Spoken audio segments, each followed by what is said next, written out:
Un histórico acuerdo entre Estados Unidos y Cuba en materia deportiva se consolidó tras la firma entre la Federación Cubana de Béisbol y la Major League Baseball, las grandes ligas. A partir de ahora, cualquier pelotero cubano podrá ser contratado para jugar en territorio estadounidense. La noticia con nuestra periodista en la Florida, Paola Serna. Paola, buenas tardes. Hola, ¿qué tal? Muy buenas tardes. Durante años, los peloteros cubanos han arriesgado su vida para tratar de llegar a Estados Unidos y jugar en las grandes ligas. Han huido en balsa a través de terceros países e incluso obteniendo documentos en otros países que les permitan trabajar legalmente en los equipos estadounidenses. Esto ha alentado también a que muchas mafias se aprovechen de estas circunstancias y de alguna manera esclavicen o se presenten situaciones muy complicadas con los peloteros cubanos para que jueguen en las grandes ligas. A partir de ahora, con este contrato, esto ya no seguiría ocurriendo, ya que da la posibilidad que estos jugadores puedan venir legalmente a jugar a los Estados Unidos.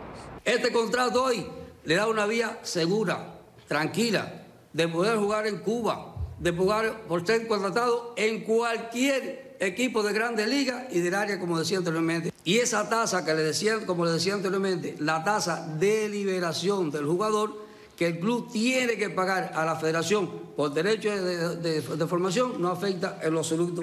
Esta noticia, por supuesto, ha generado reacciones a favor y también protestas en contra. Nosotros nos oponemos rotundamente a esta infamia política del deporte, porque no queremos que los peloteros cubanos sean esclavizados y explotados por el régimen de La Habana. Ese cuento que dice el régimen de Cuba, que va a cobrar nada más que el 20% y que los peloteros van a recibir el 80%, eso es una infamia. Eso no se lo creen ni ellos mismos.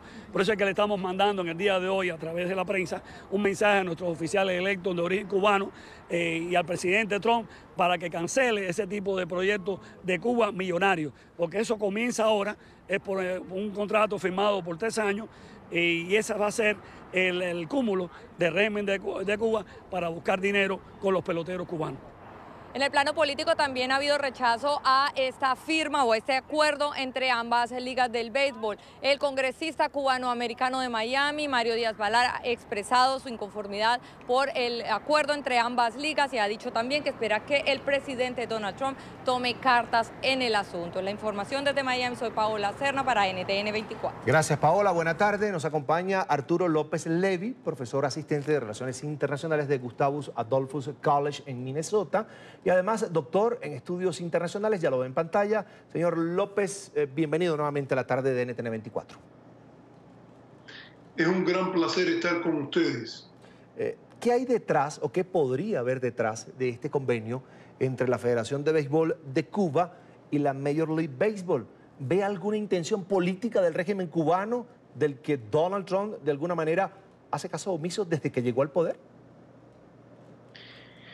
Mire, yo creo que lo que hay detrás de este acuerdo fundamentalmente es un interés de las ligas mayores de béisbol y de la Federación Cubana de Béisbol de normalizar y regularizar el proceso de contratación de peloteros beisbolistas para jugar en los Estados Unidos. Por muchos años se ha dado una separación un tanto anormal entre una liga de béisbol de las mejores del mundo, de la cual tradicionalmente salieron peloteros de primer rango, y las ligas mayores.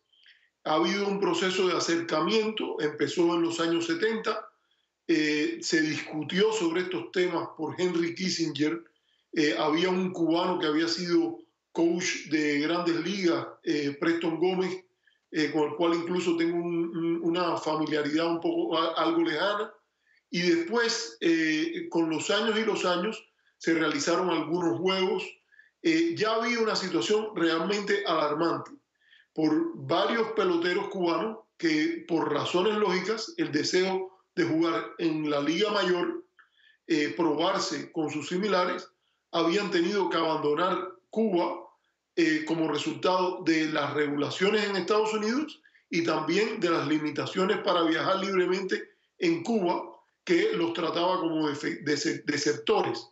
Así que yo creo que lo que hay que hacer es, me parece como han hecho varios senadores, el senador Jeff Flake de Arizona, el senador de Vermont, Patrick Leahy, celebrar que esta situación aparece como una solución y que menos personas van a tener que arriesgar la vida, ser víctimas de personas descorazonadas que toman ventaja de la inmigración ilegal y de que entre los dos países, por lo menos en esta área, empiece a haber algo de normalización.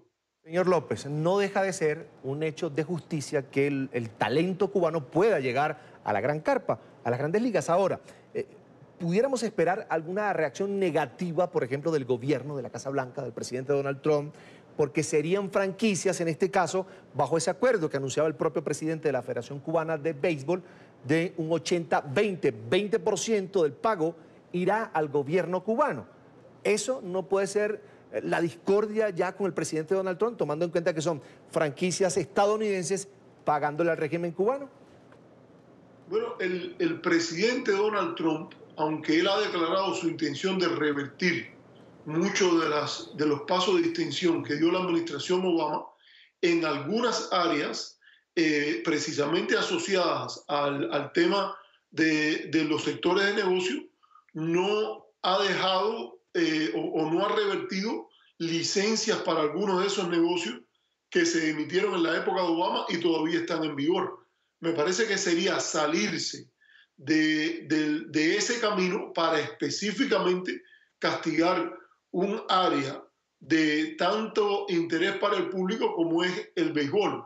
Así que yo creo que puede que ocurra. Aquí hay que decir que, y lo digo lamentablemente, el presidente Trump ha dicho que la política hacia Cuba en cierta medida está en las manos de la Florida, pero eso no deja de tener un elemento de irracionalidad, que el senador Rubio o que el congresista Marco Díaz-Balart vayan a decidir la política de la nación toda por opiniones de un grupo pequeño, algunos de los que usted entrevistó ahora hace un poco, el programa entrevistó hace poco en la Florida, como es el grupo de Vigilia Mambisa.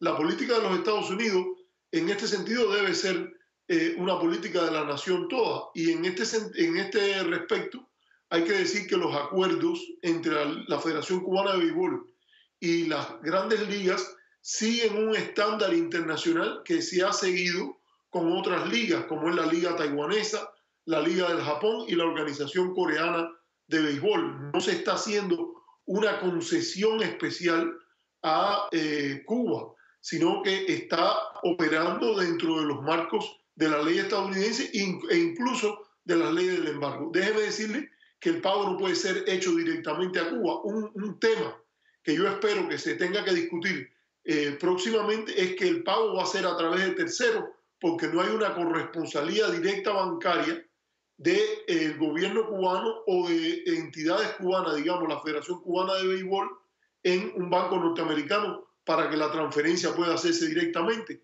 por lo cual parte de ese dinero también se perderá, y que estamos hablando de millones de dólares, se perderá en transacciones que van a tener que hacerse a través de terceros países.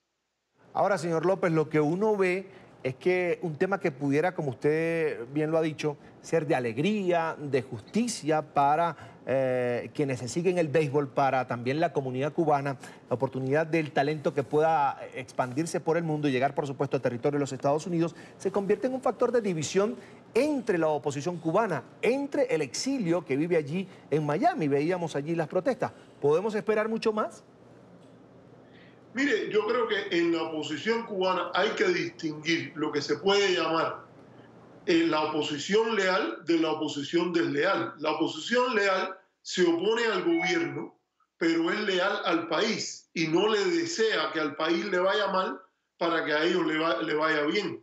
Yo creo que en ese caso hay un grupo importante que hay que reconocer que se está comportando de esa manera, pero también ha habido declaraciones de otros factores, personas que se han opuesto al gobierno cubano, por ejemplo, como el pelotero Orlando Duque Hernández, que fue una estrella de las grandes ligas con los Yankees, y él dijo, la respuesta de él fue que esto que ha ocurrido ahora debió haber pasado hace mucho tiempo, no de renuencia o de rechazo al acuerdo.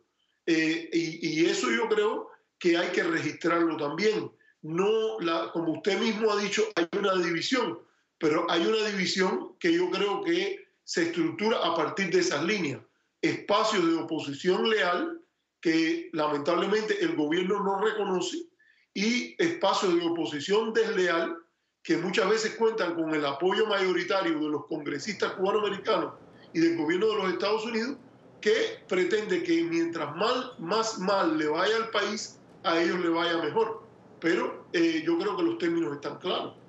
Es un buen acuerdo para el país, es un buen acuerdo para las grandes ligas, es un buen acuerdo para el béisbol cubano, es un buen acuerdo para el béisbol mundial.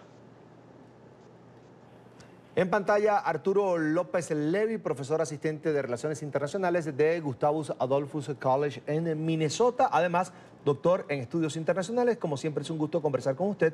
Una feliz tarde. Un gusto, Carlos. Hasta la próxima.